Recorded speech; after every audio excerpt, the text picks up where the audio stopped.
올해 1분기 우리나라 경제 성장률이 0.6%로 집계됐습니다. 수출이 성장을 견인했지만 앞선 추정치보다 하향 조정됐는데요.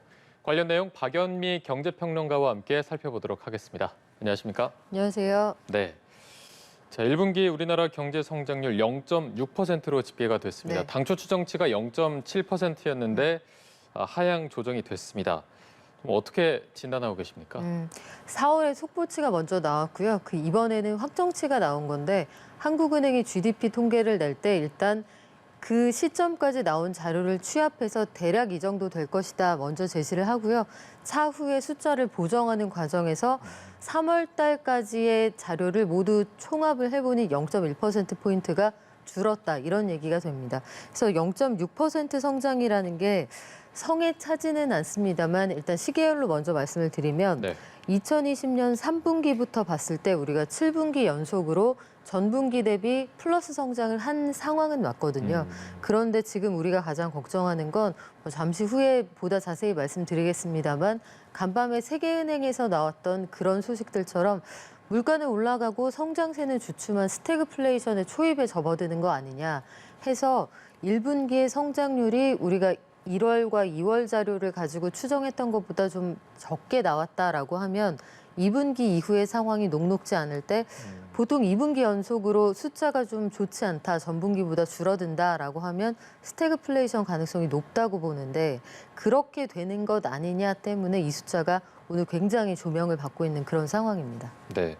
지금 1분기 경제 성장률 같은 경우에는 소비와 투자가 줄었는데 네. 수출이 3.6% 늘면서 그나마 좀 버팀목이 됐다 이런 평가가 나오고 있습니다. 그런데 지금 2분기 수출에 대해서는 여러 가지 우려의 목소리가 나오고 있거든요. 네. 수출 쪽 관련해서 어떻게 좀 예상을 해볼 수 있을까요? 2분기 수출에서 우리가 가장 긴장하는 부분은 사실 미국의 통화 긴축, 이거는 뭐 예정된 스케줄대로 가는 거고 네. 일본의 엔저가 생각보다 장기화된다. 이것도 대세를 거스르기는 어려운 변수입니다. 가장 문제가 되는 건 중국의 성장세가 우리가 기대했던 것보다 훨씬 낮게 나왔을 때 우리의 주력 수출 시장이 무너지면 그 이후에 GDP를 어떻게 방어할 거냐 이 부분에 대한 대안이 필요하다는 건데 그래서 대안상에서도 하반기에 보고 있는 가장 큰 위험 요인 4가지로 꼽는 것 중에 첫 번째가 중국의 저성장이에요. 그래서 예컨대 중국에 대한 수출이 10% 정도 줄어든다라고 하면 우리 GDP에는 대략 0.6%포인트 가까이 타격이 있는 것으로 추산이 되거든요. 이런 상황들을 종합을 해볼 때 간밤에 나왔던 그 세계은행의 중국 성장률 전망치 대폭 하향 조정이 됐고요. 또 뿐만 아니라 앞서 2월에 한국은행도 중국의 올해 성장세가 주춤할 거다. 굉장히 극단적으로는 중국의 성장세가 3%대에 수렴할 수 있다. 이런 주장까지 나와 있는 상황이어서 결국은 중국 경제가 봉쇄 이후에 얼마나 살아날 거냐. 그게 2분기 이후에 우리 수출 실적을 가르는 그 관건이 될 것으로 보고 있습니다. 네, 지금 뭐 전반적으로 네. 좋지 않은 상황이 계속해서 들려오는 것 같습니다. 한국은행이 지난 5월에 올해 경제 성장률 전망치를 2.7%로 제시했었는데 달성할 수 있다고 보십니까? 한국은행이 지금 설명하는 건 2.7% 성장을 위해서는 전분기 대비 이제 나머지 분기에 0.5%포인트 정도 성장하는 고속도를 유지해야 연간 2.7이 가능하다는 거거든요. 그래서 2분기, 3분기, 4분기에 전분기와 비교한 0.5% 성장이 가능할 거냐, 그걸 좀 따져보셔야 될 텐데 이게 그 한국은행이 설명하는 과정에서 보면 전년 동기 대비하고 전분기 대비 숫자를 혼용해서 사용을 해서 아마 헷갈리실 거예요. 0.6이라고 했고 나머지 0.5면 단순하게 계산을 하면 그럼 2.1인데 어떻게 2.7이 가능하다고 하지? 그 기준으로 보는 그 시기가 다릅니다. 전분기 대비 0.5%의 성장 속도를 유지할 때 작년하고 비교해서 연간 2.7%의 성장이 가능하다. 한국은행이 그렇게 보고 있다는 건데 전망이 그렇게 밝지는 않아요. 왜냐하면 한국은행이 수정 경제 전망을 내놓은 게 5월 26일이고 그 전에는 3% 성장 가능하다고 했었거든요. 그런데 갈수록 눈높이가 좀 낮아지는 그런 상황이고 말씀드린 것처럼 수출 관련해서는 전망이 밝지는 않습니다. 앞으로 우리가 무역에서 어느 정도 그 무역이 활발하게 이루어질 거냐, 무역의 성장 속도가 그렇게 빠르지 않을 거라는 예상들이 나오고 있는 상황이고 무역을 해도 무역 수지 적자 폭이 점점 늘어나고 있잖아요. 원자재 가격이 워낙 많이 올라가고 있는 상황이기 때문에 향후에 수출 경로가 상당히 팍팍한 건 사실이거든요. 그래서 민간경제연구원에서는 아직까지 스태그플레이션이다 이렇게 얘기는 할 수 없지만 모든 경제 활력이 좀 떨어지는 슬로우플레이션 단계에는 접어든 것 같아 이런 진단을 내리고 있습니다. 네, 앞서 이제 말씀해 주셨던 스태그플레이션에 대한 얘기가 계속해서 네. 나오고 있습니다. 물가는 오르는데 성장은 더딘 이 스태그플레이션. 세계은행이 이제 많은 나라들이 이 스태그플레이션을 겪을 것이다 경고하고 있는데 우리 정부도 조금 한국 경제도 이런 부분을 경계해야 할까요? 네, 일단 그 마음의 준비는 항상 하고 있어야겠죠. 과거의 그 역사에서 배우는 교훈은 마음을 푹 놓고 있을 때 항상 위기가 찾아옵니다. 그렇다면 역설적으로 우리가 긴장감을 고추 세우고 있을 때에는 그래도 위기를 좀 줄일 수 있다, 타격을 좀 피할 수 있다 이런 기대를 좀 걸어봅니다만 일단 극단적인 상황에 대한 대비는 항상 필요할 것으로 보고요. 제조업을 중심으로 수출해서 먹고 사는 나라들이 지금 사정이 좀 어렵습니다. 왜냐하면 주요 시장들이 다 시장이 어려운 상황이잖아요. 네. 물가가 많이 올라가면 물건 사줘야 하는 나라의 국민들 호주머니 사정이 팍팍해질 테고 그러면 수요가 줄어들 테고 수요가 줄어들면 당연히 이 전반적으로 제조업이 어려워질 텐데 우리도 그래서 무역 수지 관련해서 원자재 많이 들여오고 수출은 금액은 늘었지만 양이 늘어나진 않았거든요. 해서 적자를 면치 못하고 있는 상황이고 일본도 작년 8월부터 무역수지 적자입니다. 1, 2, 3, 4분기 누적 적자 보면 벌써 뭐 351억 불 적자고요. 미국도 적자, 또 이탈리아도 적자, 독일은 간신히 흑자 유지하고 있는데 독일의 흑자 폭도 전년 동기하고 비교하면 1분기 기준으로 3분의 1 수준으로 줄어들어 있는 상황입니다. 네, 알겠습니다. 자, 이번엔 저희가 우리 정부 부동산 관련해서 얘기도 좀 나눠보도록 하겠습니다.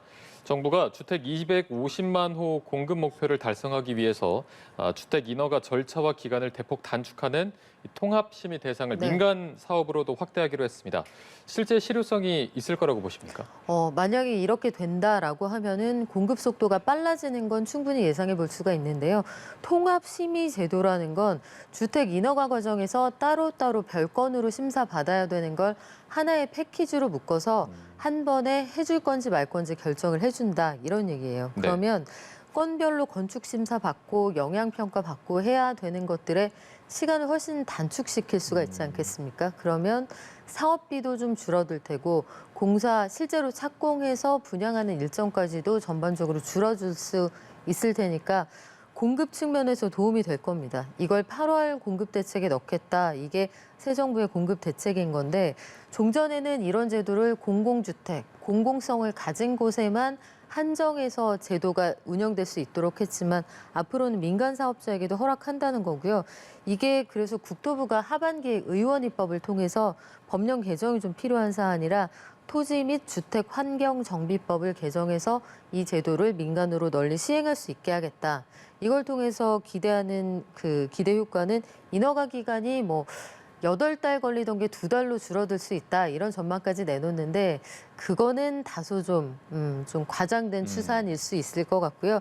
실질적으로 보면 한 8개월에서 10개월 걸리던 게 한 5개월에서 6개월 정도 걸릴 수 있다. 이 정도로 생각하시는 게 아마 현실적이지 않을까 싶습니다. 네, 일단은 공급 대책에는 도움이 될 것이다 네. 이렇게 좀 얘기를 해주셨습니다. 지금 화물연대 파업이 계속해서 진행 중인데 이게 주택 건설 현장에도 영향을 미칠 것이다, 좀 안 좋은 쪽으로 영향을 미칠 것이다 이런 얘기들이 계속해서 나오고 있습니다. 지금 건설업계 자체가 원자재 가격이 네. 다 많이 뛰어서 굉장히 악재가 많이 낀 상황인데 이 부분에 좀 어떤 영향이 있을 거라고 보십니까? 말씀하신 것처럼 지금 건자재 가격이 전반적으로 굉장히 폭등에 가깝게 올라 있는 상황이거든요. 네. 시멘트 가격도 그 소매 가격 기준으로 작년하고 비교해서 이미 30% 이상 올라 있다 이런 얘기를 하는데 우리가 작년 11월에 화물연대가 사흘 동안 파업했던 그 상황으로만 돌아가 봐도 강원도하고 충청도에 주로 몰려있는 그 시멘트 업계에서 물류가 사실상 마비됐었거든요. 그래서 시멘트가 건설 현장으로 제때 도착하지 않는다. 건설 현장에서 가장 비용을 크게 발생시키는 건 공기의 연장입니다. 그래서 공사 기간이 늘어나면 그 자체로 건축비가 늘어나는 효과가 있고요. 시멘트 그 개별 운송 단가가 올라가게 되면 당연히 영향을 미치게 될 텐데 어제 파업 첫날에 영향을 어느 정도 미쳤느냐 이걸 추산을 해보면 종전 대비 물동량이 시멘트에 한정해서 볼 때 10% 수준까지 줄어들었다는 거예요. 만약에 이런 사태가 길어지면 충분히 영향을 미칠 수 있는 상황이고 뿐만 아니라 전반적인 물류 현장에서 파업이 길어질 경우에는 수출입 컨테이너 아니면 시멘트 그것들을 실어 나르는 분들이 대부분 파업에 참가를 하고 있기 때문에 건설 현장에서는 상당한 타격이 있을 수 있습니다. 알겠습니다. 자, 저희가 주제를 바꿔서 조금 긍정적인 질문을 좀 드려보도록 하겠습니다. 오늘부터 이제 코로나 백신 접종 여부와 또 국적에 관계없이 모든 해외 입국자에 대한 격리 의무가 사라지게 됐습니다. 일상 회복도 더 빨라지고 이로 인한 경제 회복도 저희가 좀 더 기대해 볼 수 있을까요? 아무래도 2분기 이후의 상황은 수출 여건이 워낙 어렵게 조성이 되어 있는 상황이기 때문에 우리가 국내에서 바꿀 수 있는 여건이 많지 않거든요. 뭐 전쟁을 멈추기도 어려울 테고 유가도 역시 그와 연동돼 있는 변수라서 수출이 어려울 때 내수가 좀 받쳐줘야 합니다. 내수가 받쳐준다는 가정하에 우리가 2.7%를 얘기를 하고 있는 거거든요. 그러니까 1분기에는 내수가 마이너스 0.5%까지 줄어들었는데 이게 어떻게 될 거냐가 향후의 성장 경로를 선택을 하는데 아주 중요한 키가 될 거고 그런 의미에서 전면적인 그 격리 해제 조치를 설명하는 방역 당국이 했던 말은 사회적인 비용이 지나치게 크고 또 앞으로의 경제 효과를 고려할 때 이제는 해제를 할 때가 됐다고 판단을 했다. 그러니까 경제적인 요건을 충분히 감안했다는 뜻이고요. 말씀하신 것처럼 이제는 입국자의 백신 접종 여부나 국적과 무관하게 격리 의무가 해제가 된다고 하면 사람들의 그냥 개인적인 인생에서만 생각을 해도 일주일이라는 시간을 버리지 않을 수 있는 거예요. 네. 그러면 그거 자체로 발생하는 기회비용이 상당히 클 거고 여기에 소비하지 않는다면 다른 데 소비할 수 있을 테고요. 관광객도 마찬가지입니다. 그리고 만약에 내가 어제 입국을 했다. 그래서 격리가 시작이 됐다 하시는 분들도 음성 결과가 나오면 활동을 바로 하실 수 있기 때문에 전반적으로 경제 활력을 높이는 데에는 어느 정도 도움이 될 것 같습니다. 네. 그리고 이와 더불어서 지금 인천공항 항공편 규제도 또 해제가 됐습니다.